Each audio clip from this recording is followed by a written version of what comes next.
Bismillahirrahmanirrahim. Assalamualaikum warahmatullahi wabarakatuh. Alangkah lebih baiknya kita mulai dengan membaca basmalah dan berdoa Rabbi zidni ilman warzuqni fahman. Baiklah, kita mulai pelajaran fisika kelas 10 bab 2 tentang pengukuran, besaran, dan satuan. Pengukuran adalah pemberian suatu angka pada suatu benda dengan menggunakan alat ukur, atau dengan kata lain, pemberian besaran dan satuan pada suatu benda dengan menggunakan alat ukur. Kita akan membahas alat ukur berupa jangka sorong dan mikrometer skrup. Yang pertama, jangka sorong. Jangka sorong ini memiliki skala terkecil 0,1 mm atau 0,01 cm, dan ketelitiannya adalah setengah dari skala terkecilnya, yaitu setengah kali 0,1, jadi 0,05 mm, diubah menjadi cm, 0,005 cm. Nah, ini gambar jangka sorong. Jadi terdiri dari skala Nonius, ini yang di bawah skala Nonius, kemudian dan skala utama. Jadi ada skala utama yang di atasnya ini. Jadi biasanya yang di atas ini skala utama dan di bawah ini adalah skala Nonius. Contohnya seperti ini. Cara membaca jangka sorong yaitu seperti ini. Ini ada angka 2, kemudian sebelum angka 0 di skala Nonius ini adalah 2,1. Nah, jadi skala utamanya adalah 2,1, kemudian skala Noniusnya kita hitung dari garis yang lurus antara skala utama dan skala Nonius. Jadi dari 0, 1, 2, 3, 4. Maka skala Noniusnya adalah 0,04 cm. Maka hasil pengukurannya kita tambahkan skala utama dan skala Nonius, 2,1 tambah 0,04 sama dengan 2,14 cm. Ini hasil pengukurannya. Dilaporkan penulisan laporan secara ilmiah itu dengan cara seperti ini. 2,140 plus minus 0,005 cm ditambahkan dengan skala terkecilnya. Ini secara ilmiah. Yang kedua adalah mikrometer skrup. Memiliki skala terkecil 0,01 mm atau 0,001 cm, dan ketelitiannya adalah setengah dari skala terkecilnya. Setengah dari 0,01 sama dengan 0,005 mm, atau dijadikan cm 0,0005 cm. Jadi ini dirubah dari mm menjadi cm. Ini gambar mikrometer skrupnya, seperti ini. Nah, cara membacanya adalah skala utama di sini dan skala Noniusnya adalah ini, skala Nonius nih. Nah, cara membaca skalanya adalah skala utama itu ini angka 2, berarti dia 2, jadi 2 mm. Kemudian skala Nonius kita hitung dari bawah sini. Ya, 35, 36, 37. Nah, yang lurus ini adalah 37. Jadi skala Noniusnya 0,37 mm. Hasil pengukurannya ditambahkan skala utama ditambah skala Nonius, hasilnya adalah 2,37 mm. Penulisan laporan secara ilmiahnya seperti ini, 2,370 plus minus 0,005 mm. Nah, perhatikan satuannya. Satuan mikrometer skrup adalah milimeter, sedangkan satuan jangka sorong adalah sentimeter. Jadi bedanya milimeter dan sentimeter. Itu tentang alat ukur, jangka sorong, dan mikrometer skrup.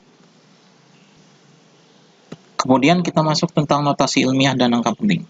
Nah, notasi ilmiah ini penting untuk penulisan pengukuran, dan angka penting ini juga sama, penulisan dalam pengukuran juga. Nah, penulisan notasi ilmiah contohnya sebagai berikut. Ini ada suatu angka 67.750,6 sama dengan, ini penulisan notasi ilmiahnya. Jadi komanya itu dipindah satu angka di depannya. Kemudian kita hitung di belakangnya ini pindahnya 1, 2, 3, 4. Jadi ini 10 pangkat 4. Nah, ini contoh penulisan notasi ilmiah. Kemudian ada lagi ini 86 miliar. Nah, ini penulisan notasi ilmiahnya, kita hitung nolnya ada 9. Kemudian ini 6-nya, nah komanya ada di depan satu angka. Nah, di depan satu angka koma, jadi 8,06 kali 10 pangkat 10, karena di belakang komanya ada 10 angka. Nah, kemudian ini contohnya 0,008, 8 kali 10 pangkat minus 3. Karena 0, nah 0 ini dianggap bukan angka, jadinya kita mundurkan 8. Nah, 8 kali 10 pangkat minus 3. Nggak ada nolnya, jadi hilang nolnya. Jadi bisa dijabarkan kalau notasi ilmiah menghilangkan nolnya. Jadi 0 di belakang angka ini tidak ditulis, walaupun dan 0 di depan angka juga tidak dituliskan. Itu notasi ilmiah. Nah, contoh satu lagi contohnya seperti ini. Ini nolnya ada banyak. Nah, kita hitung. Jadi komanya ada di 9,5. Nah, ini 9-nya. Kita hitung dari sini. 1, 2, 3, 4, 5, 6, 7, 8. Komanya di sini. Berarti 9,5 kali 10 pangkat minus 8. Jadi, kalau komanya pindah ke kanan, ini pangkatnya minus. Sedangkan, komanya pindah ke kiri, ini pindah ke kiri, 1, 2, 3, 4. Nah, itu pangkatnya positif. Itu penulisan notasi ilmiah. Nah, kemudian angka penting. Nah, ini aturan pokok dalam angka penting. Yang pertama adalah semua angka bukan 0 adalah angka penting. Nah, ini contohnya. Ini berupa adalah 1, 2, 3, 4. Jadi memiliki 4 angka penting. Yang kedua, aturannya, angka 0 yang terletak di antara dua angka bukan 0 termasuk angka penting. Contohnya seperti ini, angka 0-nya di tengah-tengah. Berarti kita hitung 1, 2, 3, 4, 5. Jadi ada 5 angka penting. Nah, yang ketiga, semua angka 0 yang terletak pada deretan akhir dari angka-angka yang ditulis di belakang koma desimal termasuk angka penting. Nah, di sini ada angka 0 di belakang. Itu dianggapnya angka penting. Jadi di sini dihitungnya 2 angka penting. Jadi 1, 2. 2 angka penting. Yang keempat, angka-angka 0 yang digunakan hanya untuk tempat titik desimal adalah bukan angka penting. Jadi angka 0 di depan, di belakang desimal ini atau di depannya dianggap bukan angka penting. Jadi di sini ada 1 angka penting saja. 6. Sedangkan kalau 0-nya di belakang sini, itu adalah angka penting. Ini ya. Nah, yang kelima, bilangan-bilangan puluhan, ratusan, ribuan, dan seterusnya yang memiliki angka-angka 0 pada deretan akhir harus dituliskan dalam notasi ilmiah. Agar jelas apakah angka-angka 0 tersebut termasuk angka penting atau bukan. Contoh, 8.900 ditulis 8,9 kali 10 pangkat 3. Memiliki 2 angka penting. Kemudian satu lagi contohnya 8,90 kali 10 pangkat 3 memiliki angka penting. Nah, penulisan ini adalah menurut penulisan notasi ilmiah. Masih angka penting, kemudian kita masuk ke aturan pembulatan bilangan. Aturan pembulatan bilangan ini sudah sering dipakai di perhitungan matematika. Kita pelajari lagi di sini, mengingatkan lagi. Jadi ini aturannya ada 2. Jika angka pertama setelah angka yang dipertahankan adalah 4 atau lebih kecil, angka itu dan seluruh angka di sebelah kanannya ditiadakan. Angka terakhir yang dipertahankan tidak berubah. Contoh pembulatan sampai 4 angka. Di sini ada 75,49. Ada 5 angka, kemudian dibulatkan menjadi 4 angka. Jadi karena angka terakhirnya adalah 4, maka 9 ini tidak berubah. Jadi angka yang digaris bawah ditiadakan. 9-nya tidak berubah. Kemudian ini lebih dari 4, 1,00839. Nah, ini dibulatkan menjadi 4 angka. Karena di sebelah 1, 2, 3, 4. Karena di sebelah angka 8 ini adalah 3. Jadi di bawah 4. Maka angka 8-nya tidak berubah. Angka 8-nya tidak berubah. Kemudian yang kedua, jika angka pertama setelah angka yang dipertahankan atau adalah 5 atau lebih besar angka itu dan seluruh angka di sebelah kanannya ditiadakan. Contohnya seperti ini. Kita ubah menjadi 4 angka. 28,025 28,03. Jadi angka 2-nya berubah menjadi 3, ditambahkan 1 karena di sini 5. 5 atau lebih, maka di sebelahnya adalah ditambahkan. Ini 12,897, maka di sebelahnya tambahkan 1, karena di terakhirnya angka 7, jadi tambahkan 1, 89, jadi 90, 12,90. Jadi 4 angka pembulatannya. Itu yang dimaksud pembulatan bilangan. Kemudian aturan penjumlahan dan pengurangan dalam angka penting. Ini hasil penjumlahan atau pengurangan hanya boleh mengandung satu angka taksiran. Angka terakhir dari suatu bilangan penting. Jadi satu angka taksiran, contohnya seperti ini. Ini penjumlahan angka penting. Jadi 1,251 ditambah dengan 4,07. Penjumlahan desimal, komanya harus diluruskan. Kemudian ini angka terakhir ini adalah angka taksiran. Ini angka taksiran. Nah, angka taksirannya ada 2, maka diambil 1. Angka taksirannya dijumlahkan ada 1. Jadi diambilnya 5,32. Jadi hasilnya adalah 5,32. Nah, ini pembulatannya tetap 2 karena pembulatannya lebih kecil dari 4. Kemudian aturan perkalian dan pembagian dalam angka penting. Hasil perkalian atau pembagian hanya boleh memiliki angka penting sebanyak bilangan yang angka pentingnya paling sedikit. Ini lebih mudah. Jadi contohnya adalah 2,42 dikali dengan 1,2. Jadi dikali hasilnya adalah 2,904. Nah, ini ada 4 angka penting. Kita ambil angka penting yang paling kecil. Jadi hasilnya adalah menjadi 2 angka penting, dibulatkan menjadi 2 angka penting.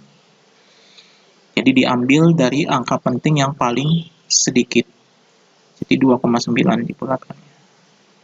Itu aturan perkalian dan pembagian.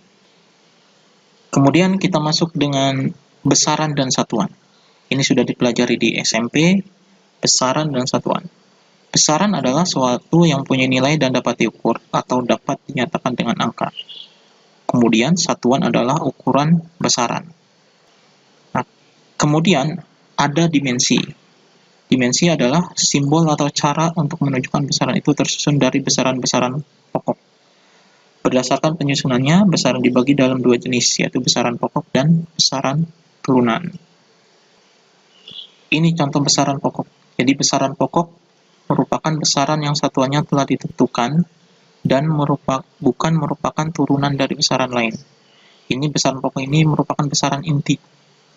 Ada besaran pokok itu ada 7 di sini. Panjang, massa, waktu, suhu, kuat arus, jumlah zat, intensitas cahaya.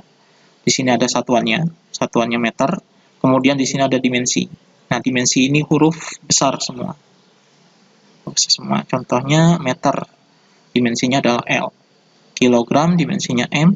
Second, T. Kelvin, theta, ampere, I. Mol, N. Candela, C. Besaran yang sering dipakai adalah ini, 3. Panjang, massa, waktu, atau meter, kilogram, second. Kalau disingkat menjadi MKS. Sedangkan dimensinya adalah LMT. Ini dari bahasa Inggris. L itu dari kata long, M itu dari mass, dan T ini dari time. Ini dimensi dari panjang, massa, dan waktu. Kemudian besaran turunan adalah besaran yang satuannya diturunkan dari besaran pokok. Contoh besaran turunan adalah seperti ini. Contohnya adalah gaya. Gaya merupakan perkalian antara massa dan percepatan. Satuan adalah Newton. Dimensinya MLT-2. Nah, ini akan kita pelajari nanti ya. Satuan dari besaran turunan adalah merupakan turunan dari besaran pokok. Misalnya besaran pokoknya adalah kilogram, meter, dan second. Kemudian luas, panjang kali lebar. Ini satuannya dan ini dimensinya. Kecepatan, perpindahan dibagi waktu. Kemudian massa jenis, massa dibagi volume. Jadi satuannya itu diturunkan dari besaran pokok. Satu lagi, besaran berdasarkan arahnya. itu dibagi menjadi besaran vektor dan besaran skalar. Besaran vektor adalah memiliki nilai dan arah. Contohnya kecepatan, gaya, momentum, perpindahan, dan sebagainya. Nah, besaran vektor ini nilainya bisa minus, tergantung arahnya. Karena kalau misalkan seperti ini, ke kanan itu positif, dan ke kiri itu negatif. Kemudian besaran skalar. Nah, besaran skalar hanya memiliki nilai saja. Contohnya luas, energi, volume, tekanan, dan sebagainya. Jadi besaran skalar tidak ada nilainya yang minus. Kemudian konversi satuan. Untuk mengkonversi satuan ini kita harus tahu dulu awalan-awalan satuan SI atau satuan internasional. Jadi kita harus tahu dulu. Awalannya seperti ini, piko, P. Piko itu 10 pangkat minus 12, contohnya pikometer. Kemudian nano 10 pangkat minus 9, nanometer. Mikro, ini mu, lambangnya namanya mu, 10 pangkat minus 6, itu mikrogram. Contohnya ini. Mili, 10 pangkat min 3, miligram, senti, 10 pangkat minus 2, sentimeter, senti. Desi, 10 pangkat min 1, desimeter. Tera, T besar, 10 pangkat 12, positif 12, jadi terameter. Giga, G besar, 10 pangkat 9, gigameter. Dan mega, M besar, 10 pangkat 6, megagram. Ini awalan-awalan dari satuannya. Contoh konversi satuan seperti ini. Contohnya adalah 50 mm berapa meter? 50 mm. Tadi mili itu 10 pangkat min 3, maka 50 mm dikali 10 pangkat min 3 meter. Sama dengan 0,05 meter. Contoh yang kedua, 0,8 hektometer kuadrat sama dengan berapa meter kuadrat. Nah, ini kita hitung dari tangga kilometer, hektometer, dekameter, meter, dan sebagainya. Nah, hektometer ke meter ini adalah turun tangga dua tangga. Dua tangga, sedangkan di sini dipangkatkan, maka 0,8 kali 10 pangkat 4. Karena satu tangga itu turunnya 100. Kalau dua tangga berarti 100 kali 100, jadi 10 pangkat 4 meter kuadrat. Jadi sama dengan 8.000 meter kuadrat. Satu lagi, contoh yang ketiga, 72 km per jam, berapa meter per second. Nah, ini dijadikan pecahan dulu, misalnya 72 km per 1 jam, sama dengan 72.000 meter, kilometernya diubah menjadi meter, 72.000 meter, dan 1 jam diubah menjadi second, 3.600 second. Sama dengan, ini dibagi, 72 dibagi 36, jadi 20 meter per second. Nah, ini contoh jika ada per jam, ada per second, dan sebagainya, itu dijadikan pecahan terlebih dahulu. Kemudian kita memasuki tentang dimensi. Dimensi ini hal baru bagi kalian, yaitu dimensi adalah besaran yang menunjukkan cara besaran itu tersusun dari besaran-besaran pokok. Contohnya seperti ini. Massa jenis. Nah, massa jenis ini rumusnya adalah massa dibagi volume. Dimensi dari massa adalah M besar, dan volume dimensinya adalah L pangkat 3. Karena M-nya adalah meter, jadi L, long, panjang. M pangkat 3. Jadi sini M, L pangkat min 3. L-nya kita naikkan ke atas, maka pangkatnya menjadi minus. Contoh satu lagi yaitu percepatan. Percepatan ini rumusnya adalah kecepatan dibagi dengan waktu. Kecepatan itu rumusnya adalah perpindahan dibagi waktu. Perpindahan itu adalah meter. Meter ini di sini adalah L, long. Kemudian waktu itu time, jadi T, jadi L per T. T-nya kita naikkan, jadinya LT, pangkatnya minus 1. Maka, dimensi dari percepatan adalah LT min 1 per T, sama dengan, nah T-nya kita naikkan lagi ke atas, jadinya ini ditambah dengan 2 jadi minus 2, LT minus 2. Itu contoh dimensi. Yang ketiga contohnya adalah usaha. Usaha ini gaya dikali perpindahan.